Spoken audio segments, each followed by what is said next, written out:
Vibration analysis. Time and frequency analysis technique. Sum and difference frequencies.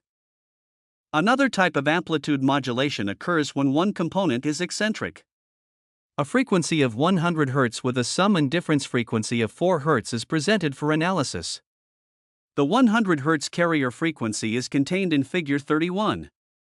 One example of sum and difference frequencies is gear eccentricity. When one gear is eccentric or out of round, the amplitude of gear mesh frequency increases when the high place or places go into mesh. If the gear has only one high place, the signal amplitude will be higher once each revolution. In either case, amplitude modulation is caused by the eccentric gear. The associated spectra contain a spectral line at gear mesh frequency with sidebands of gear speed. If the gear has more than one high place, then the difference frequency between the gear mesh frequency and the sidebands is equal to the number of high places times the speed of the problem gear. If 2 high places are present, the difference frequency is 2 times gear speed. 3 high places would generate a difference frequency of 3 times gear speed, 4 high places would generate 4 times gear speed, etc. Assume the 100 Hz frequency is gear mesh frequency and gear speed is 1 Hz, if the gear has 100 teeth. If the gear has 4 high places or eccentricities, 4 times gear speed is 4 Hz. Figure 32 shows the 100 Hz frequency with the sum frequency of 104 Hz, equal to 100 Hz added by 4 Hz, equal to 104 Hz. This signal has amplitude modulation.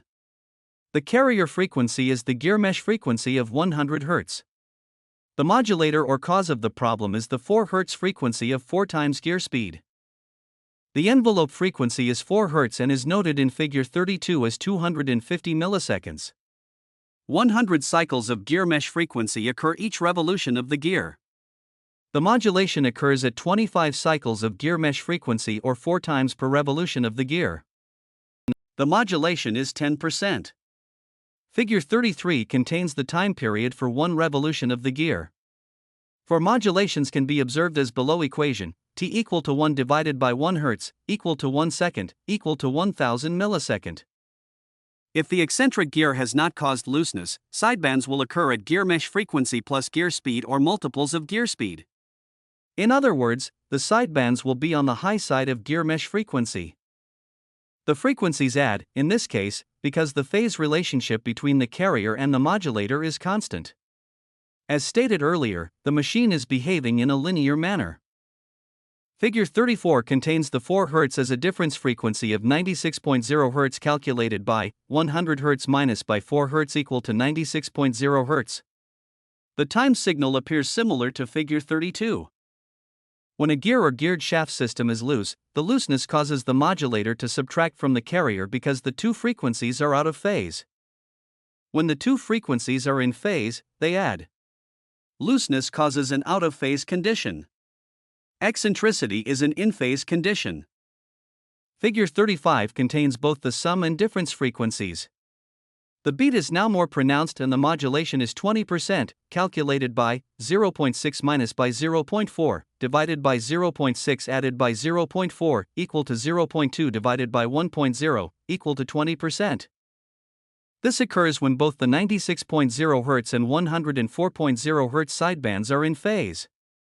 Figure 36 contains both the sum and difference frequencies, but the 96.0 Hz difference frequency is 180 degrees out of phase. In this case, the modulation is 0%. Modulation on the high side, or a sum frequency, indicates a linear problem.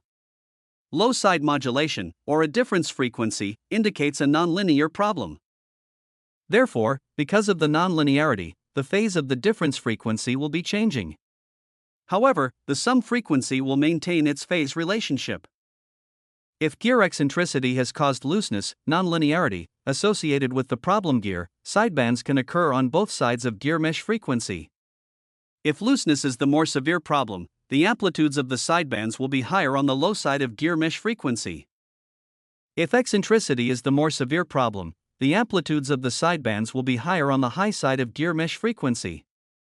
If looseness is the only problem, then the sidebands occur only on the low side of gear mesh frequency. For example, suppose a gear was mounted on a shaft rotating at 29.6 Hz, gear mesh frequency was 1280 Hz, and the bearings were loose in the housing. Gear mesh frequency would be present in one sideband could occur at 1160 Hz calculated by 1280 Hz minus by 4 multiply 29.6 Hz equal to 1160 Hz. 4 times running speed is an indication of slippage, so 4 multiply by 29.6 Hz is generated. The frequencies subtract when looseness is present because the phase relationship between the signals is not constant, which means the machine is acting in a nonlinear manner. This technology is not new. It has been used for years to identify moving targets with radar, and for space object identification to determine the shape as spherical, cylindrical, triangular, bell-shaped, etc. It has also been used to identify the way an object is moving, i.e., amount of spin, tumble, pitch, and yaw. However, these principles had not been used for rotating machinery until the author applied the technology.